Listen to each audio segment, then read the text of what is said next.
Bom dia. Eu não tenho uma pergunta a fazer, eu acho que eu tenho alguma contribuição, de repente, depende do ponto de vista de cada um. Primeiro, como o Adriano colocou, eu estou há 13 anos em Guarapari, vivo mais em Guarapari do que em Vitória, né? E eu cheguei lá, assim, invadindo o espaço que não era meu, porque isso eu escutei durante anos, o pessoal sai de Vitória para tomar as nossas vagas, e eu não fui lá tomar vaga de ninguém porque eu passei no concurso.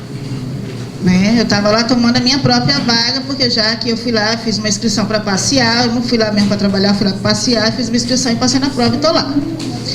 Cheguei eu, trabalhando, MPB, numa escola lá no fim do mundo, que até hoje tem gente que mora em Guarapari e não sabe onde fica Una. Aí eu cheguei lá trabalhando assim, algumas coisas de Chico Buarque, Milton Nascimento, as crianças eram incapazes de aprender com uma música desse tipo. Só fui ser reconhecida quando os meus alunos saíram da escola que eu trabalhava e foram para outras, onde colegas que achavam que eu era uma doida, pegaram esses meninos alfabetizados. Não estou aqui me vangloriando, eu estou falando da capacidade que as crianças lá no final do mundo lá têm e que nós, educadores, não enxergamos muitas vezes. Trabalho numa escola onde que a maioria são negros, mas não se enxerga negro. Então, quando falam alguma coisa, cuidado que Denise está aí. Eu sou a única negra que tem numa escola onde que a cor da pele é quase todo mundo do mesmo tom. Adriano sabe muito bem da realidade, porque sempre está lá. Então, a respeito da Lei 10.639, por isso que eu deixei para falar depois, em 2006, tínhamos 0% de negros fazendo medicina na UFES. E ainda hoje, depois de 10 anos, tem negros que são contra as cotas. Tem negros que não se assumem enquanto negro quando nós moramos no Espírito Santo, e tem gente que não reconhece o Congo como cultura capixaba. Nós não vemos apresentações de Congo. Tem muitos professores que detestam o Congo porque é macumba. Assim como temos profissionais também que detestam uma capoeira. Essa apresentação dos meninos fizeram aqui, por muitos seriam ignoradas. Nós participamos, assistimos, porque temos outro ponto de vista. Eu acredito que quem está aqui hoje tenha vencido determinadas barreiras porque foram nos impostos na infância. Então, para a gente estar aqui hoje, a gente venceu barreiras também. A gente tem que aprender a lidar com a negritude. Né? Porque eu cresci cheia de trancinha, com uns trocinhos no cabelo, mas para mim era normal. Eu acho que eu cresci sem nem me enxergar quanto negra. Depois de um tempo que eu vi, poxa, eu me visto diferente, eu continuei me vestindo diferente. A Raquel, quando me conheceu, eu andava com umas faixas, não era assim, Raquel? A Adriana, eu acho, também pegou essa fase, eu andava só, tem gente que questiona por que eu uso muita coisa de madeira e essas coisas todas, assim, que o pessoal pira. Mas vamos lá. Gosto musical, religiosidade, são barreiras que realmente a gente tem que enfrentar. E a gente tem que lutar para isso. Há pouco tempo eu revi, porque eu não tinha prestado muita atenção, mas me chamou a atenção, quando foi colocada aqui a questão do YouTube. No YouTube tem lá a Cidade dos Homens, e explica uma revolução, a questão da coroa imperial. Quando a professora fala, os meninos estão brincando, estão desenhando, estão viajando. E quando ela propõe um passeio, e que para fazer esse passeio eles deveriam explicar que ela não dava nada por ele, que é até o Douglas, que trabalha no Esquenta, que fez esse personagem, ele pega e pede para explicar, só que ele fala assim, não tem os manos que estavam aqui, nesse morro aqui, queriam invadir o morro de não sei o quê, e ele deu uma aula e todo mundo entendeu, porque ele estava falando a linguagem deles, não tinha morro nenhum, eles estavam falando de países, de continente, mas na linguagem dele, ele deu uma explicação maravilhosa. Então a gente tem que parar e tem que escutar nossos alunos também. Nós não ouvimos, a gente chega lá, impõe, né? A gente passa um monte de coisa, a história nossa está sendo filtrada cada dia mais. Nós fomos criados um filtro terrível. E nós passamos isso, a gente coa mais ainda essa informação que nós tivemos, em vez de a gente pesquisar, a gente está coando isso aí, e está levando coisas muito artificiais. Então, o questionário que foi colocado aqui, tinha lá, você é o quê? Branco, preto, pardo, amarelo ou indígena?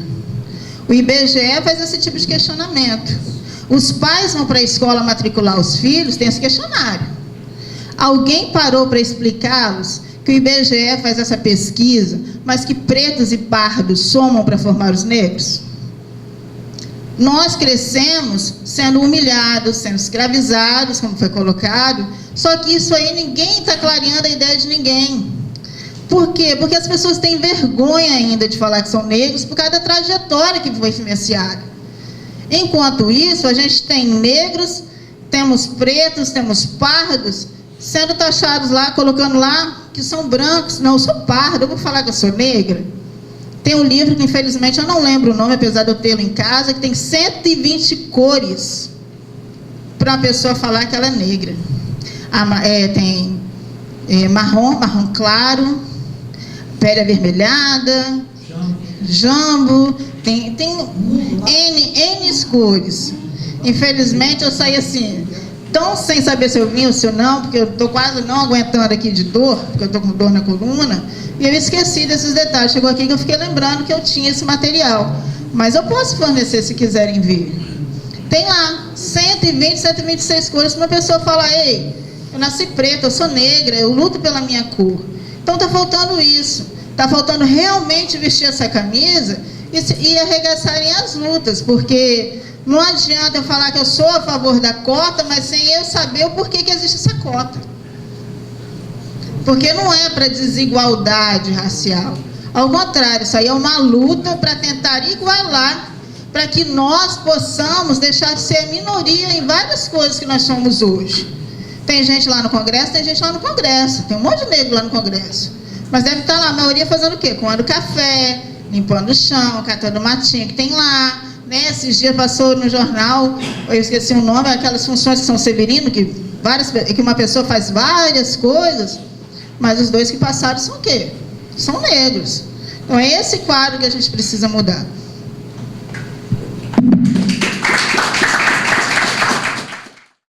Primeiramente, parabenizar aí a professora Martins pela brilhante contribuição e aí externalizar, compartilhar com vocês algumas provocações. Primeiro, pensar que ser negro e ser negra no nosso país envolve materialidade e subjetividade. Tem um dos capítulos da minha dissertação que eu discuto o que é ser quilombola. E aí, na minha avaliação, nos remete a pensar o que é ser negro e ser negra. E aí, pensar em algumas situações onde a gente, muitas vezes, coloca o negro, nós negros e negras, colocamos o negro e a negra numa situação de comparação. É pensar que negros, brancos, que vivem no país, teve a mesma formação europeia, branca, machista. Se nós tivermos a mesma formação, o negro e a negra também será preconceituoso e racista. Não tem por que não sermos racistas se é a mesma formação. E aí a gente tem que pensar no aspecto da formação. E aí, para além da escola de ensino fundamental e ensino médio. Porque quem ensina na escola de ensino fundamental e ensino médio, e aí também na educação infantil, passa por uma formação inicial.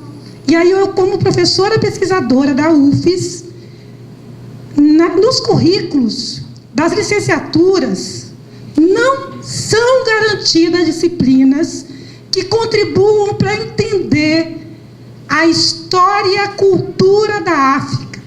Durante muitos anos, nós, que aqui estamos, a África entrava no final de dezembro. Não é isso, Adriano? Professor de História?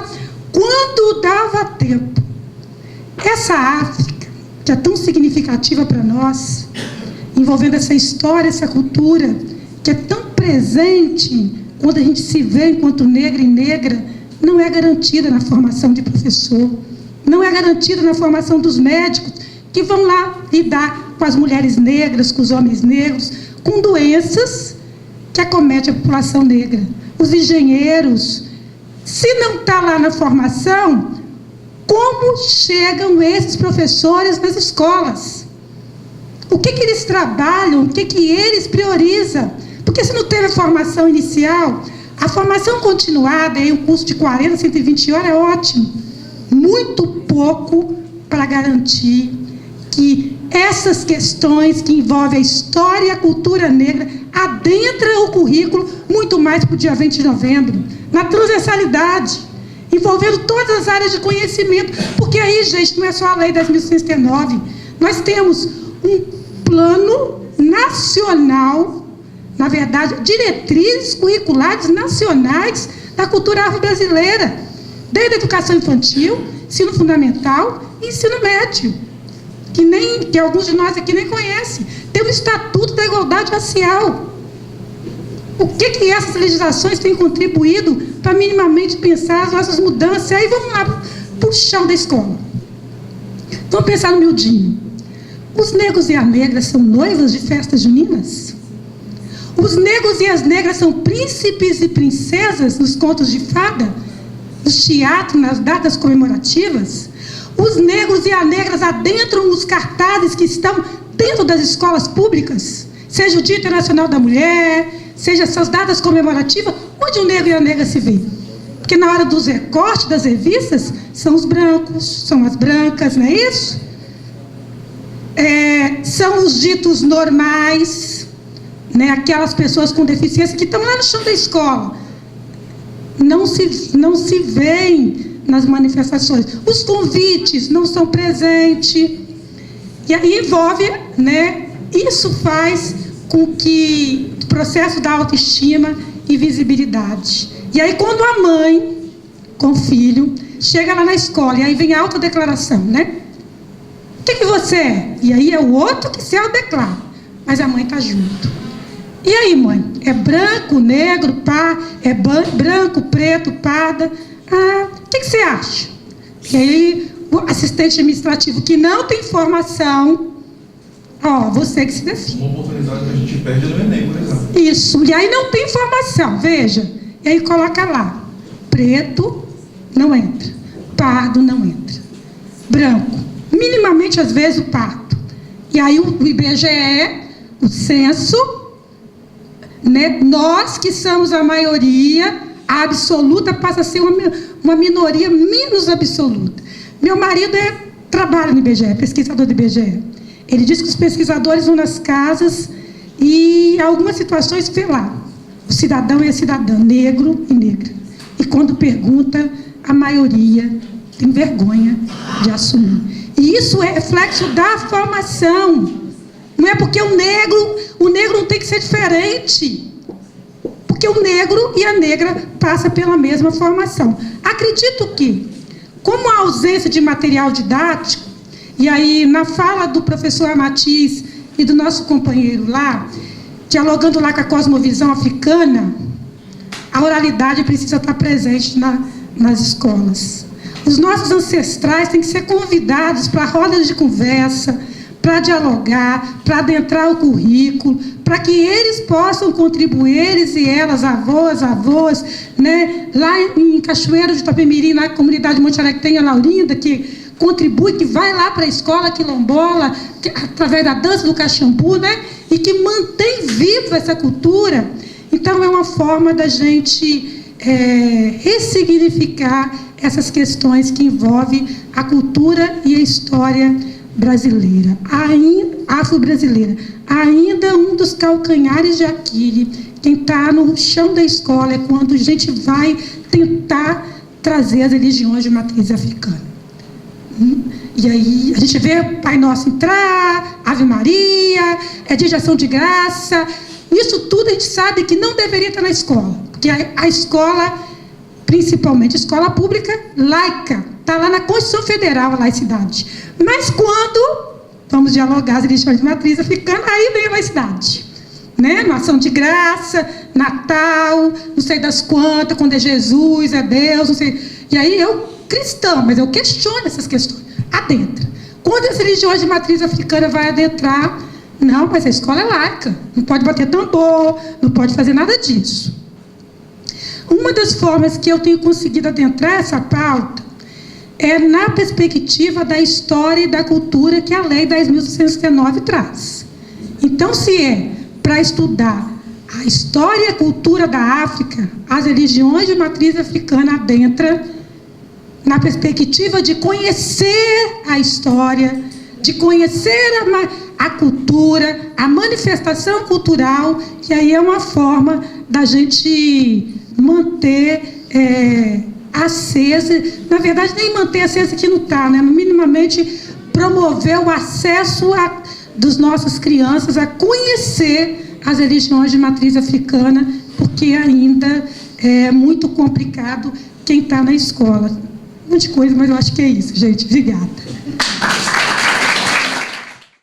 Agora, eu acho assim, que nós estamos vendo, eu pelo menos eu percebi assim, que nós temos a África lá do passado e a África do presente, com as mesmas dificuldades, porém com métodos diferentes, eu vejo.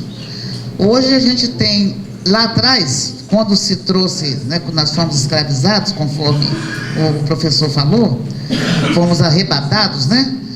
Aquilo já foi proposital. Trouxe todo mundo, as famílias se desfizeram, que eu acho que o grande problema, quando você, companheiro lá de Cachoeiro, falou o porquê da falta de identidade, eu creio que esse seja um dos motivos. Porque, por exemplo, os europeus vieram como? Famílias que se localizaram, falando aqui do Espírito Santo, foram para Castelo, foram para Marilândia, foram, enfim, em famílias. E até aquele monte de gente ali, todo mundo do mesmo, até da mesma comunidade. E conosco aconteceu o contrário. Justamente para dificultar o quê? Dificultar o relacionamento através da língua. Cada um falando uma coisa diferente, até se superar aquilo tudo, você imagina quantos anos nós perdemos com isso. E fora as outras atrocidades em relação às religiões, né? A dificuldade de você compreender a religião hoje, ela vem lá de trás. Os jesuítas e aquele monte de gente que veio com a cultura branca, com os santos, etc. Então, os nossos estavam embaixo da mesa. De dia, vamos rezar para o santo do patrão, de noite para o nosso. Aí o couro comia. Ninguém estava sabendo o que estava se dando lá. A capoeira nada mais é do que um candomblé. Ela é em forma de dança, é lúdica, mas não é nada menos. Tanto quem vai a terreiro sabe disso, né? É lá que a cobra dança. E a capoeira nada mais do que isso. Nós vimos aqui, ó, a apresentação daqueles 3 elementos. Eles ali mostraram um monte de coisa. A questão da religião, a questão lúdica, né, da dança, que por trás dela houve até não sei se perceberam, aquela bacia com água, ela estava se referindo ao orixá, que a gente não sabe quem é uma deusa das águas. Isso tudo aconteceu aqui dentro. Quer dizer, então hoje, sinceramente, se fosse ficar até amanhã aqui, eu estaria com a minha alma lavada, porque foi excelente. Eu quero parabenizar o meu sindicato, a diretoria do sindicato, ela deve continuar. Eu acho que todo esse apanhado que aconteceu aqui, nós temos que levar para dentro do Congresso de fato, bater pé. Bater pé, Adriana, bater pé, Carlos Américo, viu? Bater pé. E essas pessoas que vieram engrandecer esse nosso encontro, elas têm que ser levadas para o Congresso pagas. Não é levar de graça para ficar por lá só almoçando, jantando e dormindo. Eu acho que elas têm que ser sim, eu concordo com isso. Se nós pagamos um palestrante para vir, que eu concordo, claro, ele tem todo o direito de vir de avião, sim, que ele tem compromisso com a vida dele profissional depois. Mas os nossos também têm que vir com assento à mesa para explanar toda a sua situação, para dormir lá conosco, para a gente ter à noite depois tempo para fazer isso. E mais uma coisa para o Congresso. Não quero dançar funk mais no Congresso. Não quero saber daquela pouca vergonha. Eu quero músicas nossas, brasileiras, igual os meninos puseram aqui, dançaram. A gente vai para o Congresso, não dá vontade. Dá vontade só de... A gente bebe. Porque dá de tanta tristeza de ver. Eu vou ficar fazendo. Eu não bebo, não, sou para poder tocar uma musicazinha nossa, é uma luta. Que a grande maioria vai lá e quer saber de forró, de não sei lá o que mais, e a gente sai fora, né? Então, para mim, tudo é proposital. E romper com essas barreiras não é fácil. E a escola é tudo para mim. A educação, vamos colocar assim em termos gerais, né? Porque é difícil a gente discutir isso dentro da escola. Até com os próprios colegas negros, gente. Eu passei já pela escola e me lembro, numa redação que se pedia, uma aluna minha de 2ª série, eu falei, depois de muito tocar para lá e tocar para cá, nós perguntamos, hoje você vai escrever como é sua professora, que era eu. As crianças escreviam tudo, menos que a minha professora é negra. Aí eu olhava a redação e falava assim, pode voltar que está faltando negócio. Professor, não está. Eu falei, tá. E tá e não tá, ficou naquela discussão, aquela confusão. Por fim, umazinha chegou quase morta de medo. Beth, é porque você é negro? É isso que a professora quer que você coloque. Mas por quê? Falei, porque a professora é negra. Aí por quê? Você vê só o medo, né, de falar certas coisas. Você é marronzinha, perninha assim, não sei o quê. O censo é uma vergonha. Estiver dentro da minha casa, eu botei o homem para fora, fui obrigada. Ele queria que eu falasse que eu era parda.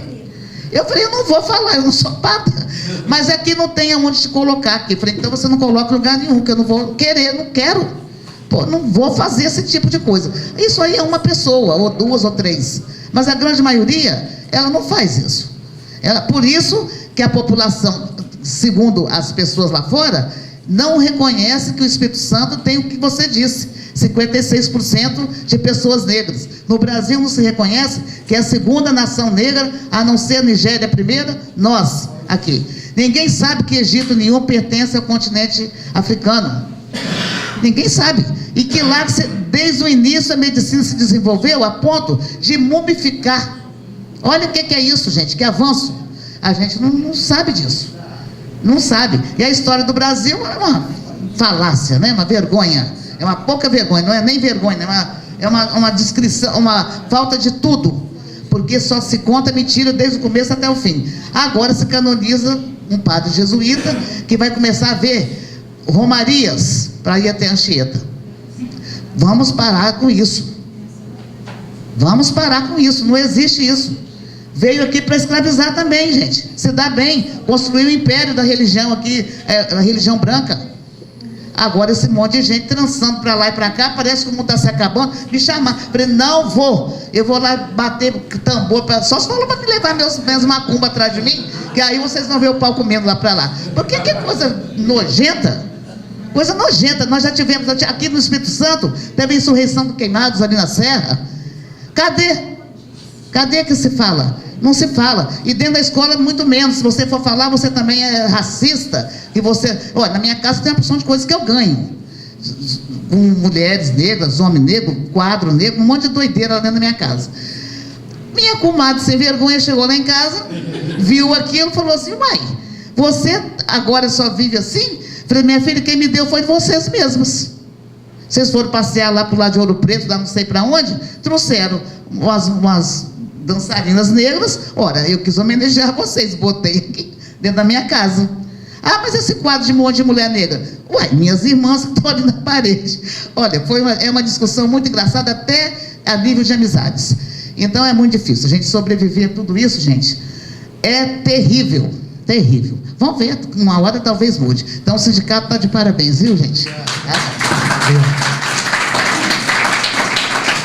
Nós que agora há pouco falávamos dessa riqueza que é a capacidade de contar histórias, da oralidade da cultura africana, é um exemplar ou não é? A professora Solange, um dos exemplares aí dessa capacidade. Só para lembrar que nós temos, em nível nacional, uma campanha Não Deixe a Sua Cor Passar em Branco. E aí é só lembrar de colocar essa campanha em efervescência por aí, que a gente precisa estabelecer. Professor, o senhor falou no professor Henrique Cunha. É bom lembrar que é o professor da Universidade Federal do Ceará, que dentre os bons livros dele, tem um que ele apresenta, que o calendário, que a gente diz aí, que o calendário criado por 365 dias e os 7 dias da semana, tem um livro dele que apresenta como isso com origem lá na negritude em África, que eu acho que merece que as pessoas tenham conhecimento. A Lei 10.639, nós temos o hábito de falar que ela fala em ensino da história e da cultura africana e afro-brasileira. Só que antes disso, o que ela fala é o seguinte: educação para as relações étnico-raciais e ensino da cultura e da história africana e afro-brasileira. Por que resgatar essa questão das relações étnico-raciais? Porque no Brasil, em especial no Espírito Santo, nós temos que debater a questão do extermínio da juventude negra. Não dá para não discutir isso, porque nós temos assassinado os nossos jovens negros a todo instante. E quando eles falam na redução da minoridade penal, nós sabemos para quem está direcionando isso. Nós sabemos que a redução da minoridade penal tem o objetivo de colocar os nossos meninos e nossas meninas cada vez mais novos na cadeia. Ou seja, aqueles que porventura eles não conseguirem matar, eles querem colocar na cadeia. A verdade é essa. Então, não podemos entrar na falácia de sermos favoráveis à redução da minoridade penal, que ela tem destino. A gente sabe para quem está direcionado. Veja bem, no governo do Estado que antecedeu ao atual, fizeram os containers aqui na capital. Eu vim ver os containers. Eram só jovens negros dentro de containers. E o governador saiu aprovado por 86%. Ele colocou os meus jovens negros de 16 anos dentro de container para morrerem assados. E aí, a discussão de governo de Estado vai vir agora. E aí a gente tem que saber em quem está votando exatamente por isso. E aí, assim, como eu não sou eleitor dele em hipótese alguma, eu estou nos 14% contrários, né? É bom lembrar que ele colocou meus jovens e as minhas jovens negras nos containers aqui. Nós temos o hábito de falar no 20 de novembro. Eu quero lembrar algumas outras datas fundamentais para nós. Não que você tenha que trabalhar só as datas, mas nós temos uma agora, 24 de junho, dia de Xangô, fundamental para a religião de matriz africana. 25 de julho, Dia Internacional da Mulher Negra, Latino-Americana e Africana, né, que precisa ser lembrado, e as escolas às vezes passam por cima disso. E outras datas, como foi o 21 de março. Então, é só lembrar que o calendário a ser debatido na escola, com relação à negritude, é muito mais amplo do que só isso, e lembrar que o Espírito Santo nós tivemos a princesa Zacimbagaba. Obviamente que hoje eu digo que nós temos a princesa Maria Laurinda Adão do Caxambu, de Monte Alegre. Esse ano fazem só 100 anos de samba. Talvez as pessoas não saibam, mas era para a gente estar fazendo com que o ano todo fosse voltado para o samba. São 100 anos de samba. E a gente precisa conduzir isso. E a partir de 1º de janeiro de 2015 a 31 de dezembro de 2024, a ONU declarou a década dos povos afrodescendentes. Ou seja, nós temos 10 anos para trabalhar, não que tenhamos que esperar 1º de janeiro, mas nós teremos 10 anos para discutir isso. Só assim, para concluir, né, e não concluindo, porque eu acho que não tem conclusão nisso, religião de matriz africana a gente sabe que é quem mais sofre em todo aspecto. E aí eu vou resgatar a história de cotas. É bom lembrar que quando trouxeram italianos e alemães e tudo mais aqui, ofereceram terras a eles, terras que nós negros trabalhávamos, e isso eram cotas. Essas terras dadas a eles eram cotas. Ninguém falou nada. Depois, lá na frente, nós, em 1965, criou-se uma lei que estabelecia que filhos de fazendeiros que fizessem cursos na área de agricultura e outras da terra tinham direito à universidade pública. Filhos de fazendeiros, isso também eram cotas. Ninguém gritou. Claro que nós somos favoráveis a essa do fazendeiro, nem pensar no filho de fazendeiro. Mas as cotas das mulheres, dos 30% das mulheres nos partidos, que graças a Deus o PT estabeleceu 50%, é um avanço, muito embora eu seja petista, mas tem as guerras lá dentro. É bom lembrar de cotas para os deficientes, nós somos favoráveis também. É bom lembrar, eu acho que a gente precisa resgatar o histórico de cotas, porque só quando se falou nas cotas raciais, para nós, para os nossos meninos, nossas meninas, quererem estudar em universidade, aqui na capital, teve a manifestação de rua dos alunos de escola do Darwin e outras coisas, contra as cotas. O Espírito Santo foi ele que fez isso. Quando o governo aqui da capital tentou estabelecer os 20% no serviço público, novamente o Espírito Santo, na contramão da história, porque infelizmente é um estado de elite muito forte, foi quem entrou com uma ação de inconstitucionalidade, porque senão a Prefeitura de Vitória foi a primeira a tentar estabelecer as cotas no serviço público, nos concursos, e no entanto aqui. Então, de fato, a luta da negritude do capixaba, digo capixaba não, Espírito Santense. Por que eu digo Espírito Santense não capixaba? Capixaba é quem nasce parecido com espiga de milho. Nós negros não nascemos parecido com espiga de milho. Então, não sou capixaba, sou Espírito Santense. Assim, lembrar que nós, nas nossas aulas, né, ou até mesmo dentro do movimento negro, nós falamos muito assim, nos quilombos. A gente elogia o quilombo para Chuchu. O quilombo fazia um enfrentamento político. E falamos muito pouco na força do terreiro, que fazia o enfrentamento religioso. Os terreiros têm a importância na luta política da negritude, tanto quanto os quilombos. Mas como é a luta contra a religiosidade, aí o bicho pega, né? Porque nós temos um estado e uns municípios de um cristianismo exacerbado, de fato é exacerbado, e assim, as religiões de matriz africana é quem mais sofre com isso. Então, assim, a gente precisa conhecer um pouco mais essa história das religiões de matriz africana. Não sou candomblessista nem um bandista, vamos frisar, mas a gente precisa. E lembrar que, da mesma forma que o samba sofreu lá, a cultura musical da negritude e muito propriamente o hip hop e o funk vem sofrendo tanto quanto o samba sofreu lá atrás. Então a gente precisa observar que a cultura musical da nossa periferia tem sido assim também nas escolas, tem sido assim, não, isso não pode, né? E aí quando não pode, a gente já sabe que é alguma coisa que vem da origem da juventude negra Espírito Santense e brasileira. Professor, só para finalizar, assim, parabenizar em especial a galera que está aqui, porque tem contribuído e muito no debate, e a gente se coloca à disposição para o que for necessário, no que for possível, né? Obrigado. É muito importante a gente estar ouvindo as falas, né?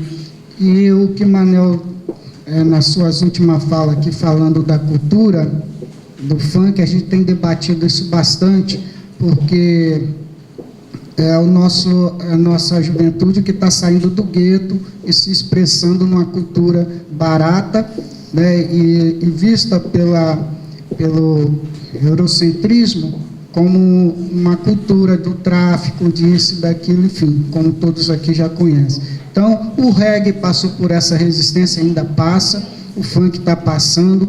Eu não sou um adepto do funk, mas respeito. Ouço algumas músicas também, porque gosto de música. E dentro da nossa tradição, o samba de roda, toda essa questão, como foi falado, da capoeira, e está sendo apropriada por outros segmentos, assim também o nosso acarajé, né, que também já virou o acarajé de Jesus, né? Então, enfim, falar de religião de matriz africana, para mim, é muito especial, porque todas as ações que a gente vem desenvolvendo e os meus princípios dentro da religião, pela alguma coisa que nós conseguimos fazer o levantamento, de 1824, da nossa família. Então, nós somos de Angola Banto, né? Tocamos também a questão cabula, muito pouco hoje tocada, e nós temos uma história aqui que a UFES já quis escrever, mas o meu irmão já está escrevendo a história da família, a história da religião no Espírito Santo está na nossa família, enfim.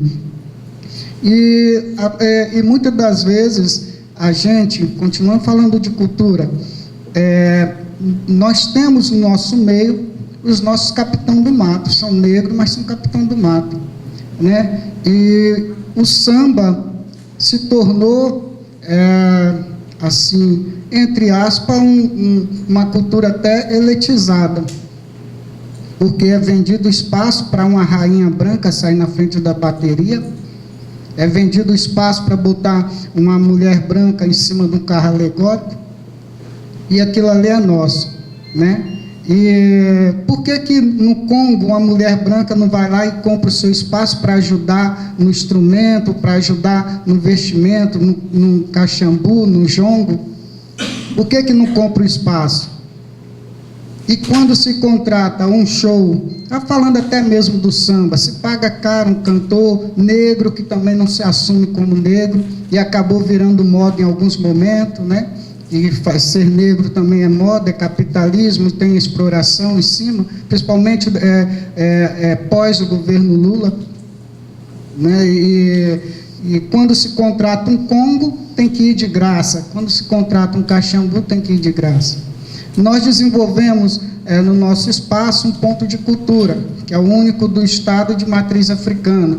E já está agora se discutindo a questão do pontão de cultura, que até então havia sido impedido esses últimos anos, mas agora até fiquei sabendo pelo meu irmão, que na Teia Nacional que está acontecendo em Natal, que é a reunião dos pontos de cultura, vão sair para cada estado um pontão de cultura para a religião de matriz africana.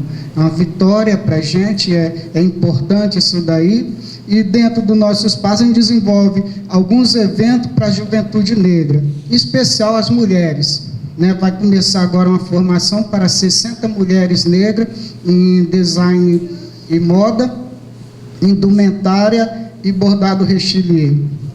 Desenvolvemos vários cursos de design gráfico, filmagem, fotografia, inclusão digital para a juventude. Agora vai ter um encontro em agosto da juventude aqui no Espírito Santo, principalmente a juventude negra, junto com a Fundação Palmares, vai ser em agosto. E depois tem um encontro das comunidades tradicionais em setembro, vai ser também no Espírito Santo, de 13 a 15 de setembro, né? Então, as comunidades tradicionais. Então, é importante a gente estar passando alguns informes aqui, e falando de cultura, nós temos uma banda que tem um trabalho internacional, pouco conhecida aqui no estado, dentro do próprio governo do PT, que eu também, desculpa, tá falando que se citou em siglas aqui, eu sou do partido, mas dentro das prefeituras, dentro do nosso próprio estado, que foram administradas e que são administradas pelo partido, nós nunca prestamos trabalho. Por quê? Nós temos identidade. Nós tocamos axé, tocamos samba, mas quando se fala numa cultura afro, a gente toca a música de raiz, que ninguém toca aqui. Algumas bandas da Bahia tocam. Quem já participou, já ouviu. A Raquel está sempre presente, o Manel conhece alguma coisa. Nosso cortejo afro vai para a 3ª edição. Já botamos 1.500 pessoas no cortejo afro. Então a identidade está estampada. Aí não contrata a banda, não é porque a banda é de negro, é porque isso é aquilo, é o preconceito. Né? Fizemos um Brazilian Day em Estocolmo, fizemos um cruzeiro, Dinamarca, Suécia, Noruega, tocando para 1.800 pessoas no navio, indo e voltando. Participamos do Museu Mundial da Cultura, fizemos um grande show em Gotemburgo. Tocamos na Semana da Cultura, na Dinamarca. Tocamos em vários estados fora do Espírito Santo, mas no Espírito Santo, alguns locais a gente tem espaço. E quando querem contratar, querem que faça de graça. É uma estrutura grande, enfim. Mas não estou aqui para falar do nosso trabalho, mas tem que apresentar que tudo isso é uma resistência que a gente passa para chegar onde nós chegamos. O que nós devemos também se atentar pela descolonização dos nossos espaços, né? Quando o Evo lá na Bolívia começou a tomar Petrobras, fazer isso e aquilo, nós como brasileiros achamos bem assim, no nosso pensamento achava que ele estava sendo abusivo, que no Brasil não tinha justiça, que o Lula estava se acomodando com a questão. Mas não é, ele estava, e ainda tem esse processo lá de descolonização, como Hugo Chávez fez, né? Descolonizando o país, porque a diferença lá, indígena é a maioria, negra é a minoria. E estivemos com a ministra da Cultura da Bolívia, né? É uma negra. Isso foi no encontro que nós tivemos aí, tem uns 3 anos atrás. Ela deu um depoimento chorando, né? Que na Bolívia, antes do Evo, lá a menina negra, o menino negro que nascesse naquela vila, que é a vila, né, de negro lá, era retirado da família e dado para uma outra família criar. E ela passou por esse processo, né? Foi criada com a família branca e conseguiu estudar, e aí quando Evo foi eleito, que o negro teve alguma ascensão, principalmente a mulher negra no seu governo e os indígenas. Enfim, então nós temos que estar atento para essas questões, e matriz africana, como foi dito aqui, está na oralidade. Essa questão que o juiz levantou aí, desses vídeos, que não via a religião de matriz africana como religião, porque quando foi a África invadida, tomada, como queira, pelos europeus, eles não respeitaram a religião que estavam lá. E quando chegaram no Brasil, não respeitaram a religião do indígena, que até hoje permanece a religião dos indígenas em algumas aldeias, que não é diferente da nossa religião. Como não é diferente de religião de ninguém, cada um faça tem a sua fé naquilo que acredita, né? E profecia aquilo que acredita. Então, se não tem nada escrito, isso não quer dizer que não tenha fé, que não tenha um Deus para que a gente acredite. E isso está dentro de nós, e está dentro do nosso dia a dia, numa questão muito natural, de dizer que, ou falar mal de qualquer uma religião, a religião te toca como qualquer outra. Você fala assim: olha, eu tenho vontade de conhecer um espaço lá de um terreiro, mas eu estou com medo, porque não conhece.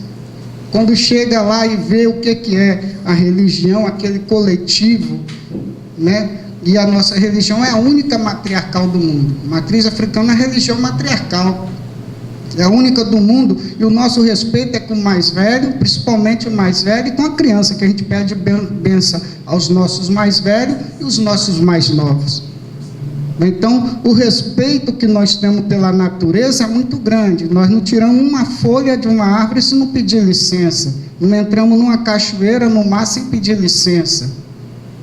E não saímos também sem pedir licença. E tem horário para se tirar uma folha, tem um horário para tudo. Então, nós somos os maiores preservadores da natureza. Então, enfim, eu acho que é uma conversa muito longa. Desculpa, professor, peço desculpa a vocês, porque a gente às vezes começa a falar assim, e se for levar o dia, se for contar de casos de cura dentro do terreiro, do espaço, que um médico não cura, que chega lá e é feita a cura, de tirar do hospital, e quando vai no sistema de saúde, é negro, não precisa botar aqui o quesito corpo, porque onde vai aparecer, os maiores casos, nos postos públicos principalmente, são questão da população negra. Então, não aparece lá, nem põe na ficha lá o quesito corpo. Quando você exige, gostaria que pusesse, não há necessidade. E assim, muitos dos nossos irmãos e irmãs não têm esse entendimento, né? Mas sabemos que o caos da saúde, da educação, enfim, está voltada para a nossa população. Tá, obrigado, pessoal. Eu vou buscar ser bem objetivo, até porque eu já fui privilegiado com a fala de alguns colegas, companheiros aqui, no que tange a questão da dificuldade nossa, né, enquanto trabalhadores da educação, para trabalhar a questão da religiosidade, né, vencer essa resistência, essa supremacia de um pensamento único, né? E aí eu, como professor de geografia, eu busco sempre estimular a reflexão aos alunos no que tange a questão hoje da globalização, buscando um grande pensador, um grande geógrafo, um negro, que infelizmente faleceu, que foi Milton Santos, né? Lamentavelmente, ele faz essa leitura do que é a globalização sob uma outra ótica. Pois bem, mas primeiramente eu vou externar aqui meu cumprimento. Eu disse a ele, né, ao palestrante, ao Jacinto, pela simplicidade de colocar, né, e disse a ele mais, e vou tomar a liberdade, Jacinto, de externar isso aos colegas e companheiros, de que, lamentavelmente, o mundo acadêmico, a partir aí do nível de mestrado e de doutorado, e com todo o respeito, né, aos colegas mestres e doutores, e nem todos e nem todas, às vezes se coloca num nível superior, até porque já ter agregado um nível de conhecimento, não consegue externar para o público uma linguagem mais acessível, influenciado pela linguagem acadêmica. E eu entendo que é preciso a gente nivelar ou buscar dar um salto de qualidade na compreensão, na linguagem, sim, mas nós precisamos ter a capacidade de perceber qual é a linguagem para cada ambiente, porque senão nós corremos o risco de passarmos por pedantes por todo o conhecimento que temos. Então eu externei a ele o meu cumprimento pela simplicidade de colocar questões tão importantes aqui colocadas. Parabéns, viu, Jacinto, pela sua simplicidade, né? A outra questão, me permita aí, vou colocar na ficha de avaliação. Penso que um tema como esse precisaria, no mínimo, de 8 horas para debate. Reconhecendo o atraso, nós não temos o hábito da pontualidade britânica, né, com a influência europeia aí, né, mas que nós cultivássemos, de fato, a importância de se cumprir horário. Tenha um, tenha dois ou tenha 1000. Começamos no horário definitivo para que a gente não tenha o prejuízo que nós estamos tendo agora para um debate como esse. E eu vou buscar ser objetivo aqui no que diz respeito aos encaminhamentos, Adriano, porque eu penso que o debate vai continuar, e nós não temos nem tempo, nem mais clima para o debate, penso assim. Então, como proposta de encaminhamento, eu estou deixando o seguinte: primeiro, que o coletivo avalie a possibilidade de um dia de paralisação estadual para a efetiva implantação da lei. Certo? Que nós tenhamos a capacidade de mobilizar a população, de sensibilizar as administrações, para que a gente faça uma paralisação a nível estadual pela efetiva implementação da lei. A segunda proposta é que o coletivo ele busque analisar a possibilidade de criação de um blog específico, até para que a gente pudesse ter espaço para fazer essa discussão e socializar as experiências pelo Estado, tá certo? Qual é a proposta? Em síntese, um blog que tivesse esse espaço para a gente fazer a discussão, alimentar o blog, conhecer experiência, transmitir algumas experiências que a gente tem também, né? Para que a gente pudesse coletivizar e socializar essas experiências e o debate que pudesse atingir um número maior de pessoas, incentivando inclusive pessoas que não sejam da categoria, alunos, pais, em síntese, incentivar a sociedade para o acesso ao blog, tá certo? E penso que, naturalmente, o coletivo ele vai dar sequência a esse trabalho, né? Naturalmente, e que a gente pudesse também voltar a essa discussão, tá certo? Quer dizer, eu digo nós como um todo, evidentemente, né? E outras pessoas mais.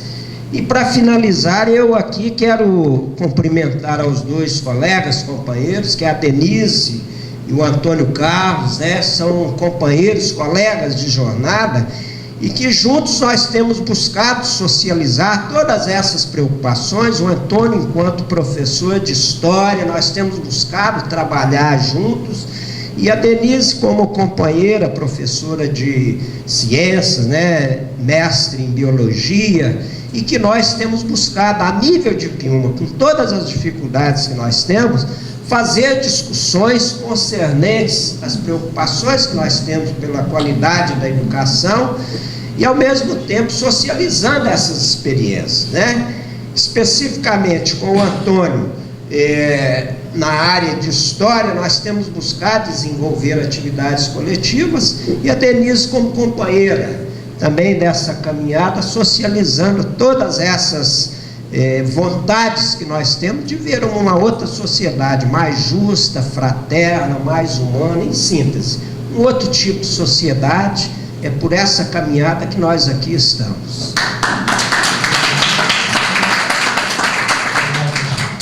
Aquela hora eu cumprimentei o professor Batista, repito, cumprimento a ele, mas agora quero externar aos organizadores desse evento, especialmente aos colegas professores, os colegas todos que estão aqui presentes.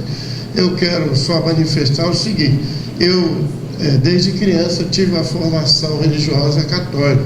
Minha mãe era da congregação mariana, eu fui, na época, tinha tal da cruzadinha, que era das crianças, então eu fui criado num lar católico, e sou católico, sou devoto de Nossa Senhora Aparecida, Nossa Senhora da Penha, que agora estou com a fitinha aqui no braço, e sou devoto de São Benedito, que é o Santo Negro, e todo dia, quando eu levanto, eu faço a oração em devoção a São Benedito, e todos os dias, de um tempo para cá, talvez de uns 8, 10 anos para cá, por influência da minha irmã mais velha, eu leio o Evangelho. Hoje eu li o Evangelho de São João. Então eu sou cristão, não conheço, não tenho conhecimento nenhum sobre as religiões de matriz africana, mas tenho um respeito profundo. Até gostaria de conhecer, até porque a minha avó era rezadeira. Minha avó, quando a pessoa destroncava um braço, ela pegava um pedacinho de pano, uma agulha, e botava ali, falava, cozinhava ali o braço, cozer.